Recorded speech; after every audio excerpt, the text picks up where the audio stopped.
देख रहे हैं सिटी न्यूज मुजफ्फरपुर। मैं हूं आपके साथ प्रियांशा सिंह। खबरों की ओर बढ़ने से पहले आइए नजर डालते हैं आज की खास सुर्खियों पे। साहिबगंज में 3 जगहों से टूटा बांध, 9 गांव में घुसा बाढ़ का पानी।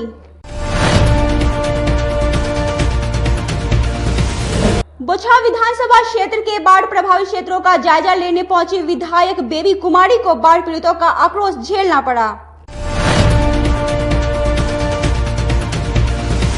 सदर थाना क्षेत्र से उत्तर प्रदेश नंबर की ट्रक से भारी मात्रा में शराब हुआ बरामद।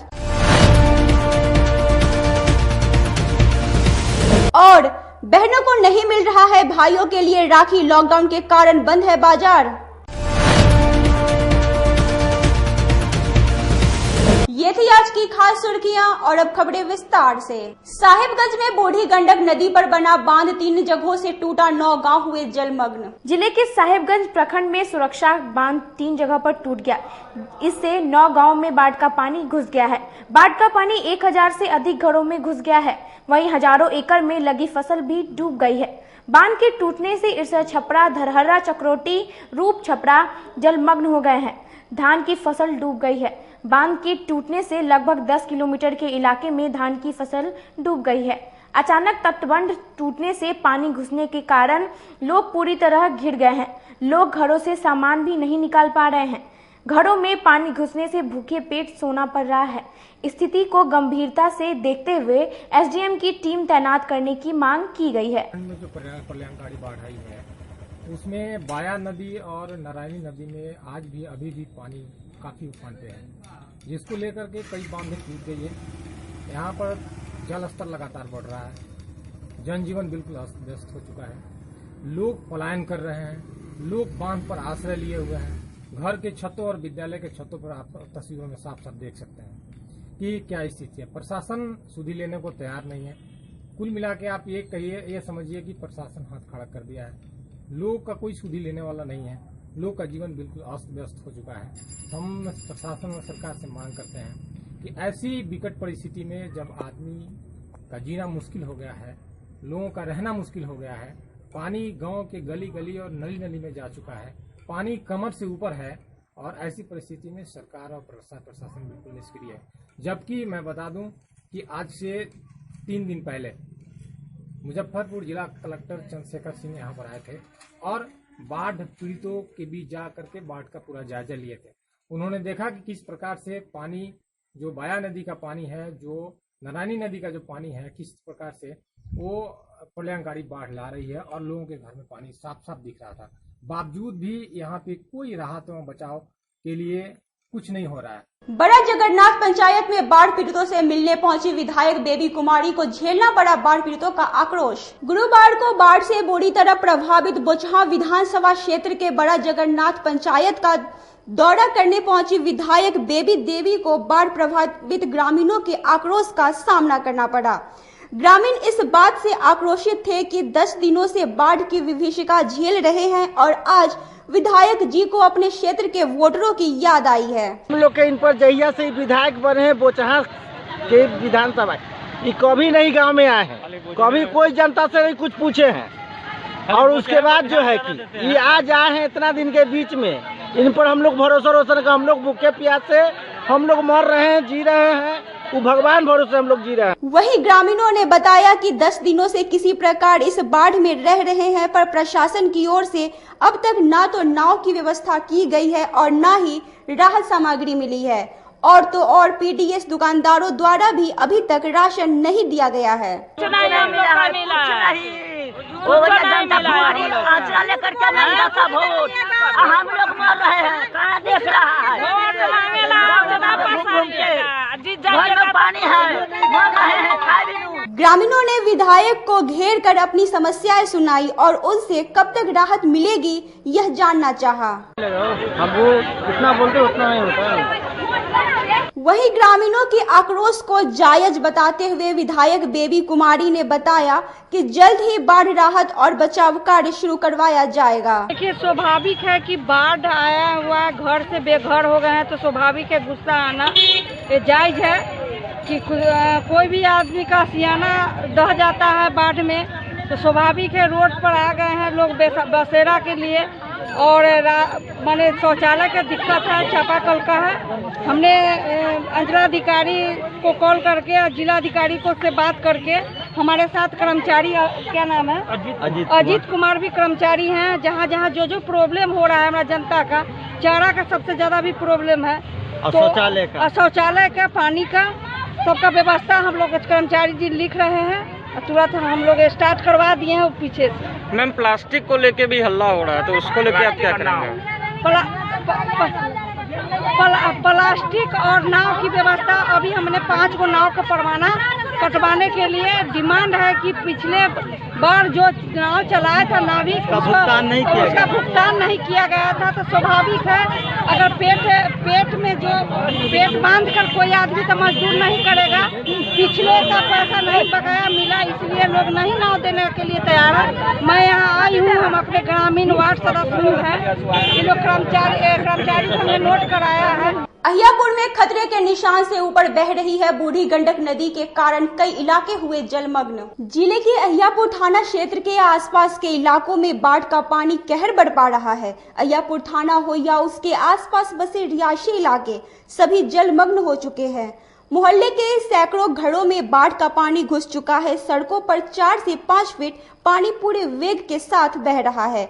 विगत 3 दिनों से अहियापुर के लोग सिकंदरपुर 0 माइल रोड को जाम कर प्रशासन से राहत की मांग कर थक चुके हैं। प्रशासनिक उदासीनता झेल रहे पूरे इलाके के लोग काफी आक्रोश में हैं।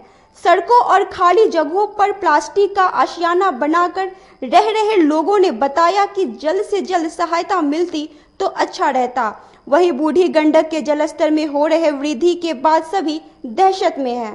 मेरा मधेसी सभ्यता गया है, और बाद हम लोग को बहुत दिक्कत चल रहा है, पूरा बाढ़ आ गया और दूसरा बार कोरोना की बीमारी है। बकरी शेर माल जाल लेके रोड पर कुछ नहीं लगा, बकरी के भी खोलक, खाए के भी खोलक, पानी के भी खोलक। पानी है? हाँ। अच्छा, कोई सीओ साहब भी सब आया है? कोई ना हम लोग बुआ करके पैसा मांग करके हम लोग खा रहे हैं। बाल बच्चा भी तो उसी में प्रवासी हो रहा है, कोई अति नहीं है, कोई नहीं है ना? नहीं। और लॉकडाउन है, आधा लोग कमा रहा है, खा रहा है, आधा लोग भूखे मर रहा है। लॉकडाउन का कोई मतलब है? तो इससे बढ़िया लॉकडाउन तोड़ा जाए ना, तो हम लोग पूरा जाम करके हम लोग बढ़ावे में दो। इतना आफत है जो पानी पीने के लिए तक नहीं है किसी को। बाथरूम का तो बात के बात है, सब चीज का दिक्कत है यहाँ पे, लेकिन कोई मुखिया वार्ड कोई नहीं आ रहा है सूद लेने। लॉकडाउन के कारण बहनों को नहीं मिल पा रही है राखी। कैसे मनेगा इस वर्ष राखी का त्योहार, यह चिंता उन्हें सता रही है। रक्षाबंधन सबसे बड़ा त्योहार है, बंधवा लो राखी, बहना का इसमें प्यार है। ये रक्षाबंधन सबसे बड़ा त्योहार है। भाई बहनों के अटूट रिश्ते का त्योहार रक्षाबंधन पर भी कोरोना वायरस की मार इस कदर पड़ी है कि बहनों के ख्वाहिशों पर ही ग्रहण लगा दिया है।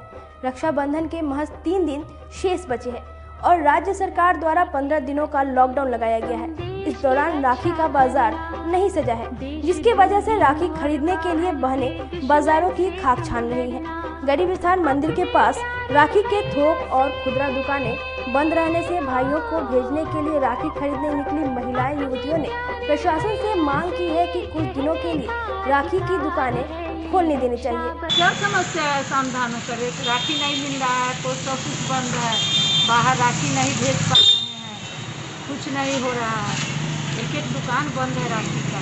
यही समस्या है कि हर बार राखी खरीद के सारे दुकान से भेजते थे पोस्ट ऑफिस से, लेकिन इस बार दुकान खुले ना होने के कारण ऑनलाइन भेजना पड़ रहा है, वहीं से डायरेक्ट एड्रेस डालते हैं।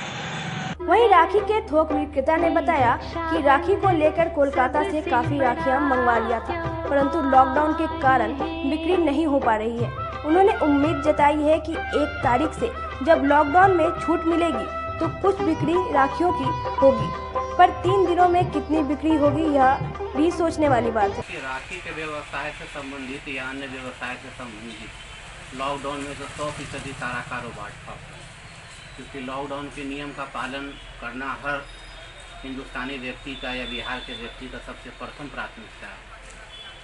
अब रहा कि सीजनली काम है, हम लोग दुकानदार हैं, ग्राहक के प्रति एक आशा है कि भाई ग्राहक आएगा तो सामान हम लोग बेचेंगे। लेकिन लॉकडाउन के दरमियान कोई आता भी है तो आदमी जो है उससे दूरी बना के कोई काम को करना चाहता है, चाहे लेने वाला हो या देने वाला। व्यवसाय पे क्या असर पड़ा है इसका? व्यवसाय तो मोटा मोटी मान लीजिए कि हर तरह से चौपट है, क्योंकि लॉकडाउन है, लोग आ नहीं रहे हैं, जा नहीं रहे हैं, जितना भी संसाधन है आने का जाने का कम्प्लीटली ऑफ है, बंद है। तो मिला जुला के व्यवसाय जो है समझ लीजिए रॉ मटेरियल सब भी मंगवाए होंगे, बाहर से भी राखी वगैरह आता है। देखिए इस बार जितना भी राखी बिक रहा है वो लोकल राखी बिक रहा है। चाइनीज़ राखी का कोई भी माल हम लोग ना मंगवाया है और न उसको भविष्य में मंगवाएंगे। लोकल राखी कुछ मुजफ्फरपुर में बनता है और अपने भारत के दिल्ली कोलकाता से जो माल आता है वही सारा माल इस बार थोड़ा बहुत बिक रहा है। ज़्यादातर तो हम लोग मंगवाए नहीं हैं। पिछले बार में जो कटमेल था उसको इस बार मेल को मेंटेन करके डाकघर राखी बेचा जा रहा है। जी, डाकघर में राखी बेचा जा रहा है। हाँ, डाकघर में राखी बेचा जा रहा है। इस संदर्भ में आज भी हमको पेपर के द्वारा मालूम हुआ है कि डाकघर में भी राखी बेचा जा रहा है। तो चलिए अच्छी बात है। मान लीजिए कि वहाँ से जो है आदान प्रदान होने का मार्ग है, बहुत सारा व्यवस्था सरकारी होगा तो वहाँ से लोग परचेज करते होंगे। हम लोग तो बैठे हुए हैं। राखी के बदले में तुम देश की रक्षा करना, देशद्रोहियों और बाहर के दुश्मन से तुम लड़ना, अपने प्यारे भैया से अपने प्यारे भैया से ये कहने का अधिकार है, ये रक्षाबंधन सबसे बड़ा त्योहार है।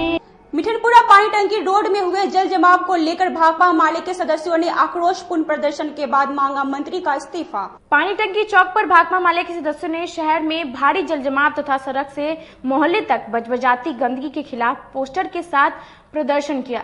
साथ ही इसके लिए नगर विधायक तथा मंत्री सुरेश शर्मा को जिम्मेदार ठहराते हुए मंत्री पद से इस्तीफा देने के लिए नारे भी लगाए। प्रदर्शन के दौरान माले के सदस्यों ने जल निकासी तथा सफाई अभियान बड़े पैमाने पर चलाने की मांग की। माले के सदस्यों ने कहा कि लॉकडाउन व जल जमाव से गरीब भुखमरी के कगार पर हैं, लेकिन इसकी किसी को चिंता नहीं है। भगवान के भरोसे बना हुआ है, पूरे शहर में भारी जल जमाव है, भारी नालियां और सड़कों की जो पानी है दोनों का लेवल मिल चुका है और अब तो ऐसा हाल है कि नालियों का पूरा पानी घर के अंदर घुस रहा है। जरा बतलाइए, जिस समय देश कोरोना महामारी से लड़ रहा है, जिस समय हाथों में सैनिटाइजर लगाने की बात की जा रही है, उस समय नालियों के पानी घर के अंदर जमा है। और इस शहर का नगर विकास मंत्री, पूरे सूबे का नगर विकास मंत्री जो दुर्भाग्य से इस शहर के विधायक में है, इस शहर से आते हैं, वो अपना रिपोर्ट कार्ड जारी कर रहे हैं, पूरा का पूरा फर्जी रिपोर्ट कार्ड जारी कर रहे हैं। नगर विकास मंत्री बतलाए कि एक भी शहर का आउटलेट चालू क्यों नहीं है। इनके लोग कह रहे हैं कि बारिश हो रहा है, पानी तो इकट्ठा होगा, क्या कीजिएगा? बारिश रोक देंगे आप प्रकृति को रोक देंगे क्या? वर्षा नहीं होगी, वर्षा होगी। ये अपनी विफलताओं को छुपाना चाहते हैं। शहर से जल निकासी का एक भी आउटलेट आज के डेट में काम नहीं कर रहा है। नालियां जिस तरीके से बनी है, जिस इंजीनियर को जो मना रहा है, कोई वाटर लेवल का चेक नहीं करना है। फल्ला बाबू के घर से चिल्ला बाबू के घर तक नाली का शिलान्यास हो गया। वो नाली कहाँ से निकला है, कहाँ जाके मिलेगा, कहाँ पानी गिरेगा, इसके नाम पर कुछ नहीं हो रहा है। स्मार्ट सिटी कहे थे, इन्होंने कहा था कि हम यहाँ से जहाज उड़वाएंगे, लेकिन उस समय शायद लोग गलत समझ लिए। लोगों को लगा कि पता ही एयरपोर्ट शुरू होने वाला है, लेकिन ऐसी बात नहीं है। इनका मंशा यह था कि शहर को हम इस कदर डुबा देंगे कि यहाँ पर पानी का जहाज चलेगा। आज शहर के कई इलाकों में लोग ट्यूब का नाव बना के शहर में अपने घर पे जा रहे हैं। ये नगर विकास मंत्री पूरी तरीके से फेल नगर विकास मंत्री है, पूरे तरीके से फेल्योर है। और स्मार्ट सिटी के नाम पर करोड़ों रुपया, हमारे आपके टैक्स के पैसे का करोड़ों रुपया इन लोगों ने बंदरबाट किया है। इसलिए आज भाकपा माले की ओर से ये देख लीजिए, जिस सड़क पर खड़े होकर हम लोग यहाँ पर आज प्रदर्शन कर रहे हैं, ये शहर का एक मुख्य शहर है, मुख्य सड़क है। इस सड़क के अंदर में जो इस शहर का सबसे बड़ा जो महिला कॉलेज है, वो महिला कॉलेज की संस्थाएं हैं, कई स्कूल हैं, कई कोचिंग संस्थानें हैं। क्या ये सड़क ऐसी ही सड़क थी? ये नगर विकास मंत्री जिस समय नहीं बने थे उस समय इस सड़क का हाल ज्यादा बेहतर था। आज ये पूरा का पूरा शहर डूबा हुआ है। शहर के कोने कोने से, हर एक वार्ड से लोग फोन कर रहे हैं, लोग संपर्क कर रहे हैं कि सूरज जी यहाँ डूबे हुए हैं। नाली का पानी रिवर्स आ रहा है घर की तरफ, घर में नाली का पानी घुस रहा है, पूरा गंदगी घुस रहा है। ये समझिए इस तरीके की लापरवाही, कोरोना काल में इस तरीके से सरकार की लापरवाही। एक बार कुछ बयान नहीं देते, एक बार कहीं सड़क पर नजर नहीं आते, और इस पूरे पानी का क्या रास्ता निकलेगा? कुछ नहीं करना है, बस अपना हीरो होंडा का शोरूम चलाते रहिए, अपना 4 व्हीलर का शोरूम चलाते रहिए, अपना अतिथि रिसोर्ट चलाते रहिए, बस इसी में लगे हुए हैं। इनका जो रिपोर्ट कार्ड है, उस रिपोर्ट कार्ड पर जो जब ये घर गए होंगे तो इनकी पत्नी ने बहुत संजीदगी से पूछा होगा कि क्या जी इतना काम किए हैं? जो रिपोर्ट कार्ड आपने जारी किया कि कुछ तो दिख नहीं रहा शहर में, क्या दिख रहा है शहर में? कुछ तो नहीं है शहर में। किस रिपोर्ट कार्ड को आप जारी किए? नगर निगम नालियां बनाता है, 1 साल से नाली बन रहा है। पानी टंकी चौक पर मैं देख रहा हूँ 1 साल से नाली बन रहा है, पूरा एकदम गड्ढा खोद के छोड़ दिया गया। क्या होगा? कोई इंजीनियर पर कार्रवाई नहीं होगी, किसी भी एजेंसी पर कोई कार्रवाई नहीं होगी। क्या आप इसी तरीके से शहरों में निर्माण का काम चलता है? दिल्ली में इतना बड़ा बड़ा मेट्रो बन जाता है, फ्लाईओवर बन जाता है, लेकिन आज तक वहाँ पर ट्रैफिक डिस्टर्ब नहीं किया जाता, और यहाँ पर एक नाली बनेगा, पूरा ट्रैफिक जाम हो जाएगा, पूरा ट्रैफिक को रोक दिया जाएगा। ये कोई जिम्मेवारी किसी पर तय होगी कि नहीं होगी? इसलिए मैं पूरी संजीदगी के साथ मुजफ्फरपुर के पूरी जनता की तरफ से मैं ये मांग करता हूँ कि मंत्री जी कृपया करके, अब तो 2-3 महीना ही बचा है, कम से कम लाज बचाने के लिए कुर्सी छोड़ दीजिए। जनता कम से कम इस बात को समझ जाएगी कि आपसे कुछ होने वाला नहीं है। बिहार में शराबबंदी है, लेकिन शराब तस्करी रुकने का नाम नहीं ले रही। सदर थाना क्षेत्र के शेरपुर मोहल्ले से एक ट्रक शराब फिर हुआ जब्त। गुप्त सूचना के आधार पर सदर थाना क्षेत्र के शेरपुर मोहल्ले के बीपीसीएल कैंपस में खड़े एक ट्रक से 300 कार्टन अवैध शराब सदर थाना की पुलिस ने जब्त किया है, जिसका मूल्य लगभग 10 लाख रुपए बताया जा रहा है। सदर थाना में कार्यरत एसआई जैनेन्द्र झा ने बताया कि गुरुवार की अहले सुबह गुप्त सूचना मिली कि बीपीसीएल कैंपस में शराब से भरी ट्रक को अवैध शराब कारोबारियों द्वारा अनलोड कराया जा रहा है। सूचना पर विशेष पुलिस की टीम छापेमारी करने पहुंची, जिसे देख शराब कारोबारी ट्रक छोड़कर फरार हो गए। मौके पर ट्रक को जब्त कर थाने लाया गया, जिसमें 4 लोगों को चिन्हित किया गया है, जिसकी गिरफ्तारी के लिए छापेमारी की जा रही है। मिली थी सदर थाना पुलिस को कि आज सुबह में शेरपुर बीपीसीएल के पास में एक ट्रक खाली होने जा रहा है जिसमें शराब लगा हुआ है। तो इस सूचना का सत्यापन करने के लिए पुलिस मौके पर पहुंची। पुलिस को देखकर जो है कारोबारी वहां से भाग निकला, लेकिन ट्रक पर शराब लगा हुआ जो है पुलिस के द्वारा पकड़ा गया और आगे की कार्रवाई की जा रही है। कौन चिन्हित किए गए? चिन्हित ये देखना पड़ेगा। लगभग कितने आदमी होंगे सर? लगभग 4 आदमी तो हुआ। कोई मेन कारोबारी जिसमें अर्जुन राय बताया जा रहा है, ऐसा जानकारी प्राप्त हुआ है, लेकिन अब देखने के बाद बताया जाएगा।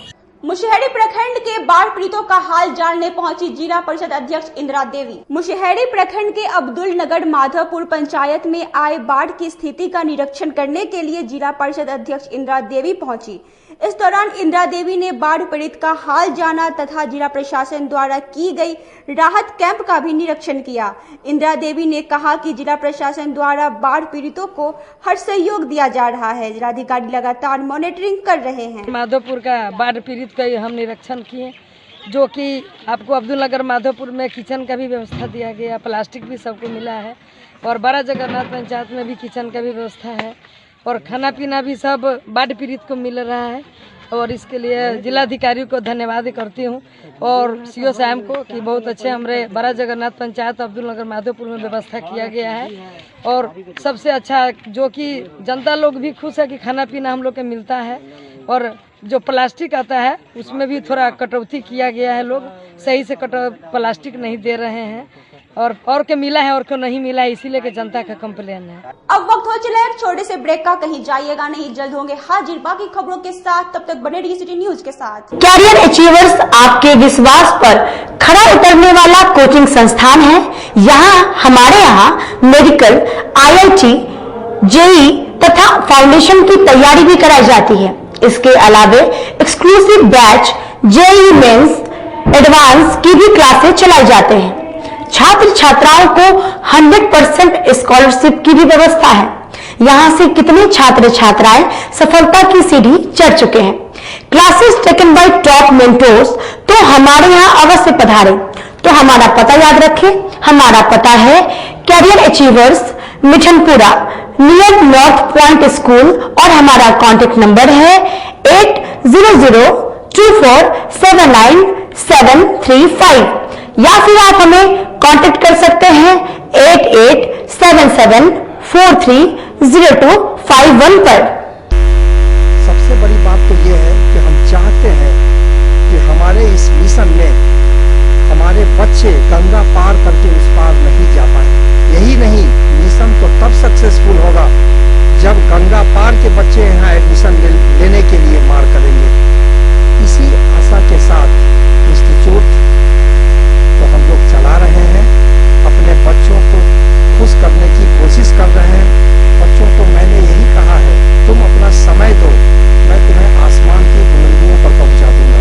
मुजफ्फरपुर की शान और अपने कलाकृतियों से बॉलीवुड के स्टारों में अपनी पहचान बना चुका बाबा की दुकान लहठी भंडार पिछले 50 वर्षों से आपके पसंद का ख्याल रखती है।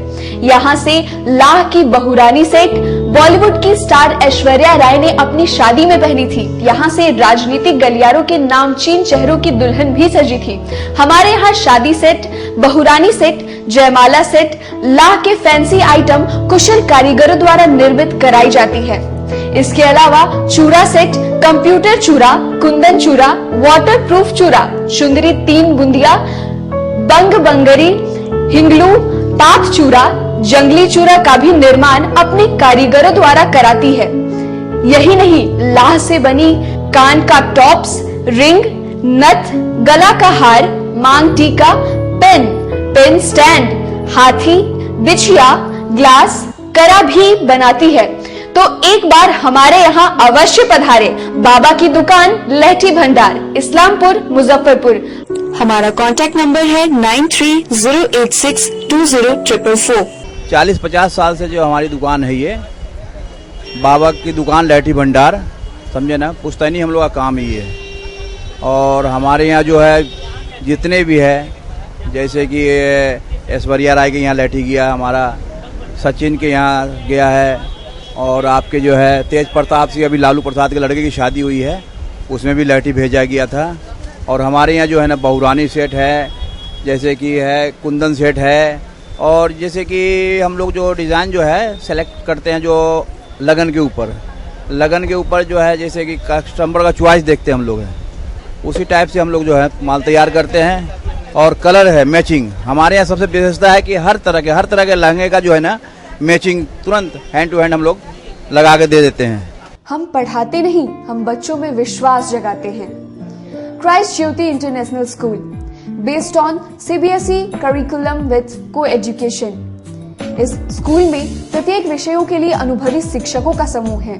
विद्यार्थियों को अलग से ट्यूशन पढ़ने की आवश्यकता बिल्कुल नहीं है। बच्चों को प्रत्येक विषयों के लिए अलग से अतिरिक्त कक्षाएं दी जाती हैं। साइंस और कंप्यूटर लैब की व्यवस्था के साथ उत्तम खेल कूद के लिए बड़ा सा कैंपस भी है। नर्सरी के बच्चों को खेल कूद की विधि से पढ़ाई जाती है। केंद्रीय माध्यमिक शिक्षा बोर्ड पर आधारित पाठ्यक्रम से कक्षा प्ले हाउस व नर्सरी से अष्टम वर्ग तक ये नामांकन प्रारंभ है। तो नामांकन के लिए तुरंत संपर्क करें। हमारा पता है क्राइस्ट ज्योति इंटरनेशनल स्कूल, धर्मोदय स्थली, माधोपुर सुस्ता, मुजफ्फरपुर। ज्वाइन किया क्राइस्ट ज्योति स्कूल को, और यहाँ की व्यवस्था, यहाँ के पेरेंट्स सारे लोग पूरी तरह से बच्चों की पढ़ाई के प्रति जो केयरलेस थे, मैंने उन्हें जागरूक करने की कोशिश किया और उस व्यवस्था को बदलने के लिए मैं हर संभव प्रयास करती हूँ। जहाँ तक हो पाएगा मैं इसे आगे बढ़ाऊंगी, इसे आगे बढ़ाना ही मेरा कर्तव्य है। ब्रेक के बाद एक बार फिर आप सभी दर्शकों का स्वागत है। आइए रुक करते हैं खबरों की ओर। कोरोना के बढ़ते संक्रमण को लेकर जिले में कंटेनमेंट जोन की संख्या बढ़ाई जाएगी। बैठक कर जिलाधिकारी ने लिया निर्णय। गुरुवार को समरनालय सभागार में जिलाधिकारी डॉक्टर चंद्रशेखर सिंह की अध्यक्षता में शहर में बढ़ते कोरोना संक्रमण को लेकर जिले के स्वास्थ्य विभाग के अधिकारियों के साथ बैठक की गई। बैठक में जिले में बढ़ते कोरोना संक्रमितों की संख्या को देखते हुए और कंटेनमेंट जोन बनाने पर चर्चा हुई। साथ ही कंटेनमेंट जोन में रहने वाले लोगों को रैंडमली कोरोना टेस्ट करने और सभी परिवारों की स्क्रीनिंग किए जाने का निर्देश जिलाधिकारी ने दी। कंटेनमेंट जोन में आवागमन बंद रखने और लॉकडाउन का सख्ती से पालन करने का आदेश भी दिया गया। जो पॉजिटिव मरीज आए हैं बड़ी संख्या में हम लोग देख रहे हैं, तो उसके लिए कंटेनमेंट जोन की संख्या भी उसी अनुपात में बढ़ रही है और लॉकडाउन और कंटेनमेंट जोन को स्ट्रिक्टली हम लोग इन्फोर्स कर रहे हैं। गोलीबारी मामले में फरार चल रहे आरोपित को पीड़ित ने पकड़ लिया और किया पुलिस के हवाले। गुरुवार को सिकंदरपुर ओपी के निकट से गोलीकांड में नामजद फरार अभियुक्त को पीड़ित युवक के द्वारा पकड़कर पुलिस के हवाले कर दिया गया। पीड़ित युवक शिवेंद्र झा ने बताया कि अय्यापुर थाना क्षेत्र के रहने वाले राजू सिंह द्वारा उनसे जमीन के कारोबार को लेकर 2 लाख रुपए रंगदारी मांगी जा रही थी। रंगदारी नहीं देने पर आरोपितों द्वारा कुछ दिन पूर्व उन पे गोली भी चलाई गई थी, जिसमें किसी तरह उनकी जान बच गई थी। गोलीबारी की इस घटना की एफआईआर अय्यापुर थाना में करवाया गया था, जिसमें 5 लोगों पर नामजद प्राथमिकी भी दर्ज करवाया गया था, पर सभी नामजद फरार चल रहे थे। गुरुवार को सिकंदरपुर ओपी के निकट सहवाजपुर निवासी बाबुल कुमार, जिसने उन पर गोली चलाई थी, पर नजर पड़ी। इसके बाद उन्होंने उसे पकड़कर सिकंदरपुर ओपी के हवाले कर दिया। यहाँ से मार्केट की तरफ जा रहे थे तो देखे कि ये जो अपराधी लोग थे, ये गोली कांड में मेरे अभियुक्त हैं और ये सब राजू सिंह घाट परिवार, राजू सिंह और अशोक सिंह के गुर्गे हैं ये लोग, और ये लोग फरार चल रहे थे। इन लोग का बेल भी यहाँ से रिजेक्ट हो चुका है और सबके प्रति कोर्ट द्वारा वारंट भी निकल चुका है और ये लोग फरारी थे। लेकिन आज मुझे इत्तेफाक से दिख गए सिकंदर ओपी के पास, जो मैं चिल्लाते हुए ओपी वाले लोग को बुलाया हूँ और ओपी वाले लोग इसको पकड़ के फिर अय्यापुर थाना को सुपुर्द कर रहे हैं। क्या आरोप क्या है? आरोप क्या है कि मेरे से राजू सिंह और अशोक कुमार सिंह द्वारा मेरे एग्रीमेंट कराए और मेरे पार्टनर द्वारा एग्रीमेंट कराए, ज़मीन पे 2 लाख रुपये प्रति कट्ठा रंगदारी मांगा जा रहा था। और 22 मार्च को करीबन 5 बजे करीब में मुझे फ़ोन करके बुलाया गया और मुझ पर जानलेवा हमला करने के नियत से गोली चलाया गया, जिससे मैं बाल मंदिर के पीछे छिप के बच गया और ये सारे अभियुक्त 5-6 हथियार से वहाँ गोली चला रहे थे मेरे ऊपर। कब की घटना है? ये 22 मार्च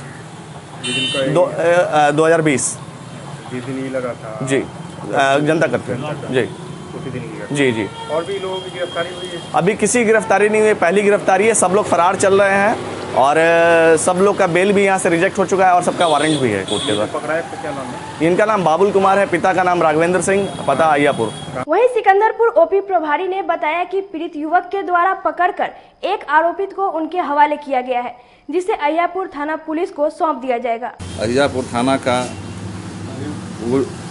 ये कहते हैं गोली चलाया था, कांड उसी में था उसका, उसको सिकंदरपुर ओपी से वो जो पकड़ा गया था वो सुपुर्द किया गया है। आगे की कार्रवाई आगे वो करेंगे, अय्यापुर थाने के जो आयु हैं जो करेंगे कार्रवाई इसमें। श्री राम दल के सदस्यों ने बाढ़ पीड़ितों के बीच राहत सामग्री का वितरण किया। गुरुवार को श्री राम दल की ओर से संगम घाट मिठनसराय गांव में बाढ़ पीड़ितों के बीच राहत सामग्री का वितरण किया गया। श्री राम दल के अध्यक्ष रोहित ठाकुर ने बताया कि बाढ़ से बेहाल ग्रामीणों को अब तक प्रशासनिक मदद नहीं मिलने के बाद श्री राम सेवा दल के सदस्यों ने राहत सामग्री पहुंचाने का निर्णय लिया। इसके उपरांत आज वितरण कार्य किया गया। आज के लिए बस इतना ही। अब मुझे और मेरे पूरे न्यूज टीम को दीजिए इजाजत। नमस्कार।